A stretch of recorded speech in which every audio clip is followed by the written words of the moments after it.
Welcome back, everyone. I have a confession to make.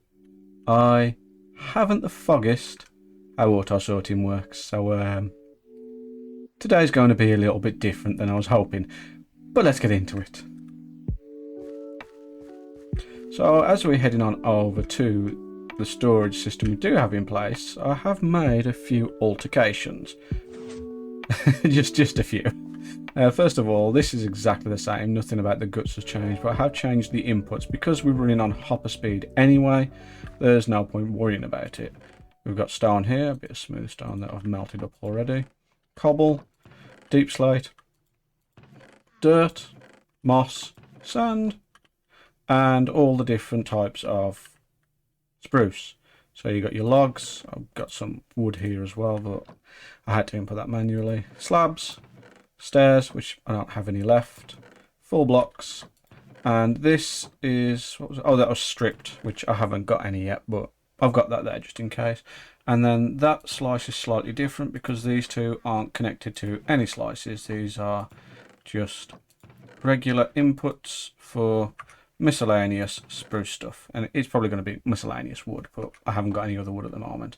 We've then added this lot, which all of this is completely manual as well. So I've got all my redstone bits, all my ores, I got quartz here, a stupid amount of bone because I went back to the grinder and brought it all over, and then things that I haven't categorized.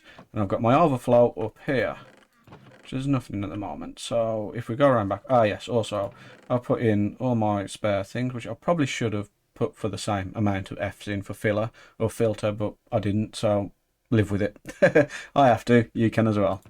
I've got my spare shulkers here. When I say spare, I've got a shulker here, and I've got other types of storage up here.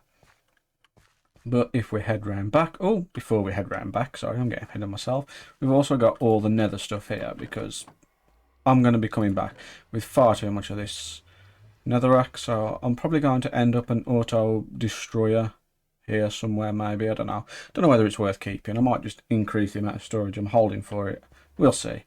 But anyway, if we get head round to the back, which I now got this little walkway for, I can show you how I set up this last one. I've also, I can put another composter here actually. So this slice is the spruce logs, am I right? Yep, strip spruce logs. It's not actually held in there. So has that one dropped through then? Or is it here? Oh, odd. Okay, yeah, that should have one held in there, but it's gone through. I must have used it. Anyway, not important. So this one goes through this little janky slice here, and the overflow just follows round into here. As you can see, none of these are attached, and none of these are attached. So that's how I've set that system up. And what you're probably wondering is, what is this in the middle? Well, I set up myself a mini auto smelter, which, to be fair, I'm quite happy with how it turned out. I haven't got any fuel to show you how it works yet. Well, I've got 4 pieces of coal. So, yeah, basically, let's go around and I'll show you the guts of it. They're all exactly the same anyway. But I've got the 2 hopper mine carts here, just sitting on top of powered rails, which are currently unpowered. Over the other side, it's set up so the one power source is powering both of these powered rails without actually locking the hoppers. Pretty sure it doesn't anyway. Yep. Just grab my bucket back. Thank you. And then over this side I did a bit of wizardry magicry to lock this hopper and this one under this chest so that nothing will drop through until it is activated, which I'm actually quite proud of that, how I managed to work that out. The other one is locked hidden here. So that one's locked there, nothing can fall through it. And the same for the other side. So, although they can be drawn into the cart, apparently not. So the carts are locked as well somehow. No, I'm being an idiot. Oi, this whole segment's been a bit bubbledy-doubledy. Anyway, yeah, so because those hoppers are locked, they can't drop into the carts until the whole thing is active. Now when you activate it, you are going to get a few more drops in this one before it's on its way, but then when it's on its way, you're going to get roughly 1 drop each time it goes up and down. I believe it was 3 to 1 was ratio. If we just turn it on, we can find out how much it's going to drop. There we go. Can't hear it because I've got quite a minecarts activated at the moment. That's done what it needs to do because it's very quick. And if we check here, we've got 2 in that one, 2 in that one. Okay, so it's slightly different that time. Looks like it's going to drop 2 of each, but generally speaking, I'm probably going to use lava buckets for this anyway, which is another farm we've got to set up. But all that aside, we need to get into what we're actually going to do today. I have 2 things to get completed. Firstly, we need a floor in here because this is a bit grim. It's not great. It's ugly. And secondly, because my plans to have an auto sorter done have fallen through, instead we're going to look at flying machines. More specifically, bombing flying machines. Yep, we're going to start setting up a place to start our first baby's first perimeter. Now we probably won't start the perimeter today, we probably won't even start the trenches today, but we're going to look into designs of trenches, get them set up, build them and see what we get from that. So let's head over to our testing world. So here we are back in the testing world, and well, this is more kerfufflery for multi-item storage. Basically this is where my knowledge is up to anyway. This is a whitelister. So we've got our input chest here, which is, well, we have our whitelister chest here, should I say, which once you send the minecart, it will pick up the item to say that that is what we need to drop off. So I've got 16 there, it's picked up the 1, doesn't know what to do with them, but you know, that's that. So the idea is then that once it's picked it up, it will then drop it back off. If we can quickly see this, there we go, 48, 47, 48. 47, 48. It's picking it up, dropping it off. And the question is how do we get rid of all of them? That is what I don't quite know what to do with yet. So I had this system where I was putting filler items in there to then pick it up and then drop it back off. I was hoping to have it to drop off here, but then realised I can't set up an item filter on this to have that. So yeah, that's where we're up to. I know what the whitelister does, and that is where my knowledge ends. But like I said, that's a subject for another day, something I'll be learning about as we go on.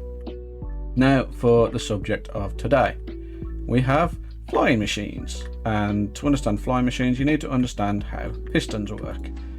Well, sticky pistons specifically. Oh, I forgot to do that if it picks that one up. It's not important, not important. So the piston will extend and retract. That's all you need to know. The end.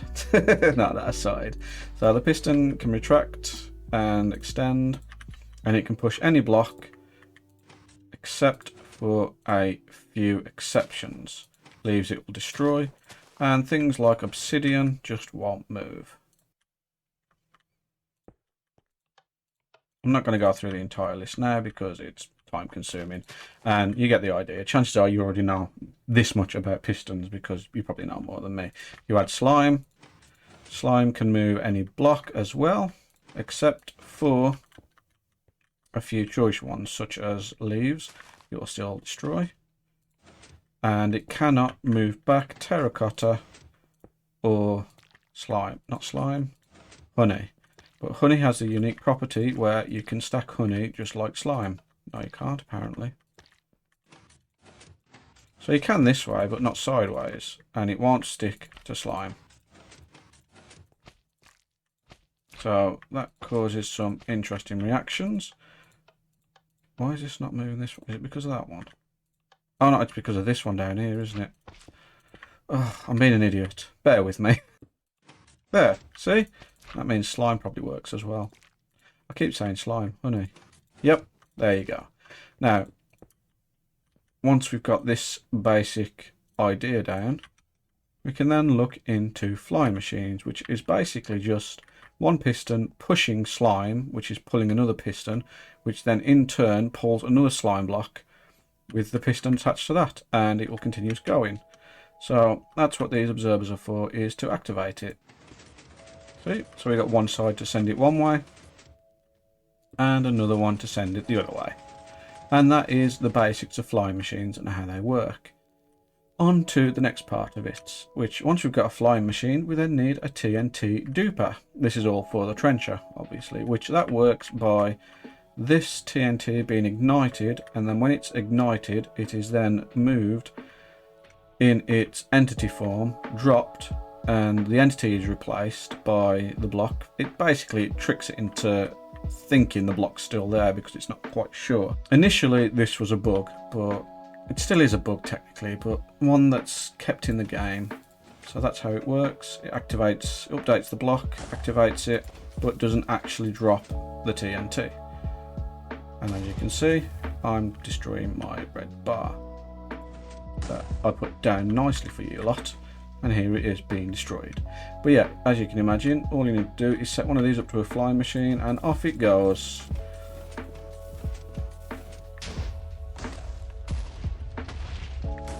And that's a very quick and effective way of destroying a large amount of land, which is the premise of a trencher, which once you've then got a trencher, you can then get the main world eater to destroy an entire huge portion, which is what we'll do for our perimeter. But obviously before we do that, which I realised once I'd come here, we're not going to have anywhere near enough of this stuff, slime. So first things first, we'll be setting up a slime farm. They're relatively easy. I can either find a slime chunk, dig out a ton of slides, or I can go and find a swamp, which I'm probably going to go find a swamp because that's the hot topic right now, and it's easier than digging down to bedrock these days, seeing as we go down an extra 64 levels. Anyway, I think that's all we need to do here, so let's head back on over. For the plan for my room, I need to go and find some dripstone. Let's go find a dripstone cave. Do I have this place saved? Do I? I'm sure I have. Yes, it's new map, isn't it? Oh, it's just disabled. Okay, let's go this way. This took a lot longer than I was expecting to find, but we're here. Okay, what do we need? We need dripstone, and we need dripstone. Pointed dripstone. There we go, that's the other one. There we go. All this just for a lava farm. Spoilers, I'm using a lava farm in my build. Kind of. Oh, hello. Oh dear. We've got quite a trek. Oh, we've just about got back. Okay. Okay. How are we looking? Are we starting afresh? How the hell am I going to get it down?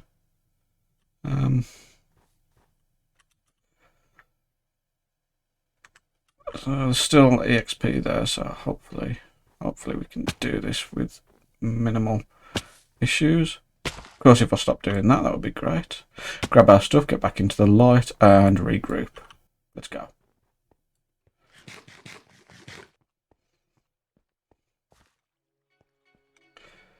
Still got tools. Let's go, let's go, let's go. Let's get everything that's glowing.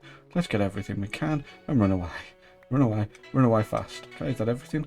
Okay, I think that's everything. Let's see. Oh, no, there's still something shining there. Okay, is that everything? Hopefully. I think. Ah! Oh, God, that's scary. Okay, okay, okay. I can stop making panic noises now. We can get to safety. Okay, we're in the light. We're not being followed. No.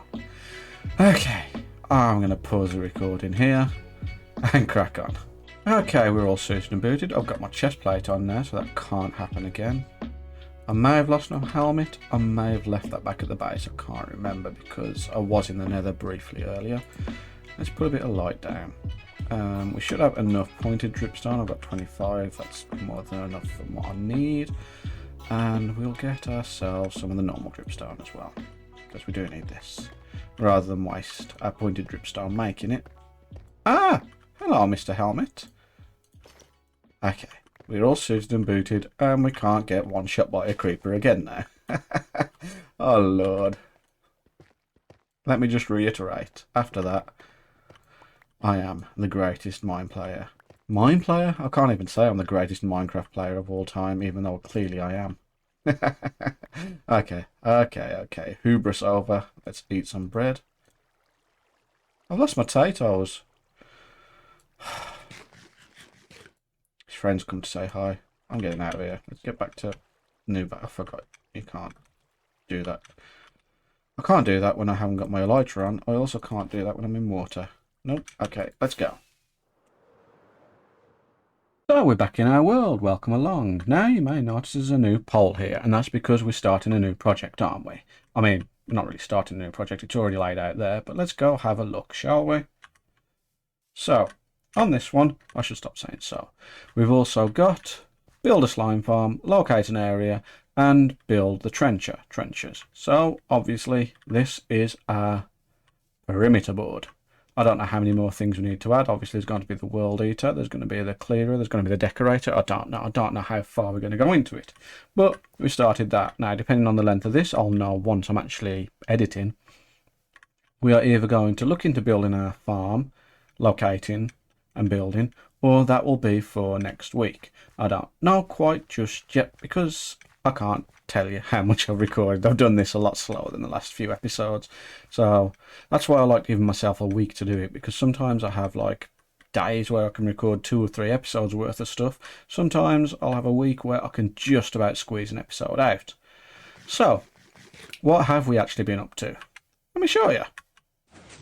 It's quite a different look again, isn't it, really, since you last saw it.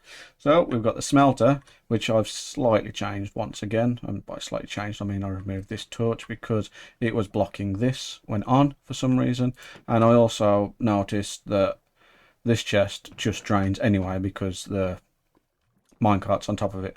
I've also been doing an awful lot of lava farming. So I've got 7 ready to go, which it doesn't quite work like that. I might have to change the timings to get it to work in sync if I'm that bothered. But I do like the colour palette here. I've also added, if we drop the curtain, the facade for a while, the back area here, we've got ourselves a potato farm that we can start cooking potatoes up because my food situation is dire. I'm down to 1 pork chop and maybe a piece of bread or 2 and a few raw pieces of potato, maybe. Not great. And then this leads down into the lava farm, which I'm still need to decorate, but you know, it does its job. And it's already full again. Oh, nearly full. Got 2 there. I'll put this staircase in just so I can get up to the lava, just in case I ever needed to. I probably don't. And this one is slightly higher because that is the decoration in the floor. It also leads out to the back, which just leads to this little area for mining. Not that I actually use it, I use the one outside, but you don't get to see that anyway, because like, what's the point? Doesn't matter. Doesn't involve you. You don't want to watch me mine for 20 hours straight. I'm never going to be mining for 20 hours straight. I'm going to be mining for all of an hour max each time, but you get the point. You don't need to be up here. This is, like I said, I've pulled the curtain down, haven't I? It's the ugly part, the unfinished part. But this, however, oh, this is beautiful. This is lovely. This is well designed. Right. Okay. So, I cheated a little bit to get here. I checked on Chunkbase. I found one, and it is 8,000 blocks away in the overworld. So it's only 1,000 in the nether, which isn't too bad when you've got rockets. And I've marked out the area and cleared the area, more specifically, that we're going to use for the farm. It would help if I could actually land. We're also not too far away from the village. I'm also completely out of food. As I was saying, after ridding this village of food and getting a bunch of resources, we probably don't have time to actually build it. We're already at like 19 minutes, something like that. Anyway, I really should stop recording around villages. But, yep, I wanted to say I'm going to get off now. That's about it for another week, and we'll open next week, I promise, with the building of that farm. Till then, ta-ra!